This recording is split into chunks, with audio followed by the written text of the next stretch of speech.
پچھلی کلاس میں ہم نے بہار SCERT کی کلاس 10 کی بک درخشاں کی سمری آپ کو پیش کی تھی۔ آج ہم کلاس 9 کی جو بہار SCERT کی کتاب ہے درخشاں، اس کی کمپلیٹ سمری آپ کو دیں گے اور اوور ویو آپ کو کرائیں گے۔ کون کون سے لیسن اس میں شامل ہے وہ آپ کو بتائیں گے، کون کون سے مصنف اور شاعر کی تصانیف آپ کو پڑھنی ہیں یہ بتائیں گے، کیونکہ BPSC نے نوٹیفیکیشن میں صاف صاف یہ بات کہی ہے کہ بہار SCERT کی کتابوں سے کوشچن بنیں گے، اس لیے یہ کلاس بہت ہی زیادہ امپورٹنٹ ہے۔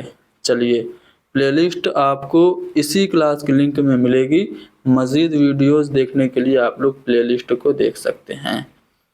چلیے ہم دیکھتے ہیں۔ سب سے پہلے انشائیہ یہاں پہ دیا گیا ہے۔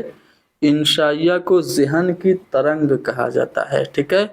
انشائیہ کو ذہن کی ترنگ کس نے کہا تھا؟ ڈاکٹر جانسن نے۔ انہوں نے لکھا کہ انشائیہ ایک ذہنی ترنگ ہے جس میں بے ترتیب، غیر منظم اور ناپختہ خیالات اور جذبات کا اظہار ہوتا ہے۔ جو انشائیہ آپ کے سلیبس میں شامل ہے وہ ہے ہیرو۔ یہ ہیرو ہے کس کا؟ تو سید محمد حسنین کا انشائیہ ہے ہیرو۔ اب سید محمد حسنین کون ہیں؟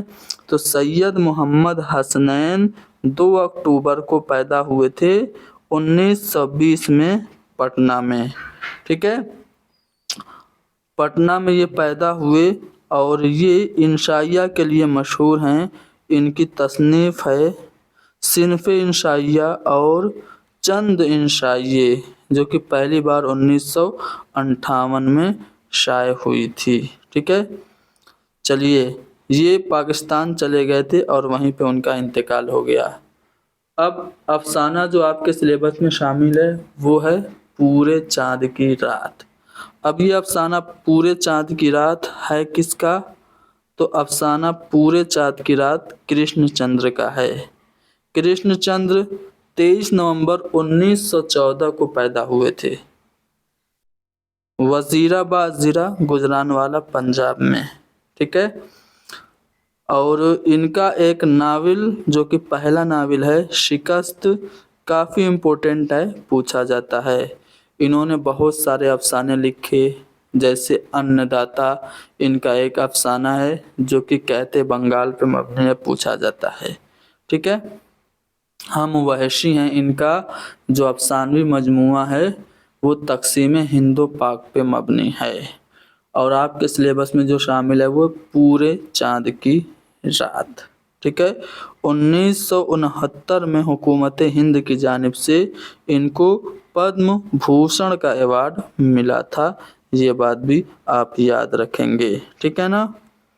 اس کے علاوہ ان کے جو ناول ہیں شکست تو میں نے بتا ہی دیا۔ شکست کے علاوہ جب کھیت جاگے، دل کی وادیاں سو گئیں، ایک گدھے کی سرگزشت، آسمان روشن ہے، یہ سب ان کے ناول ہیں۔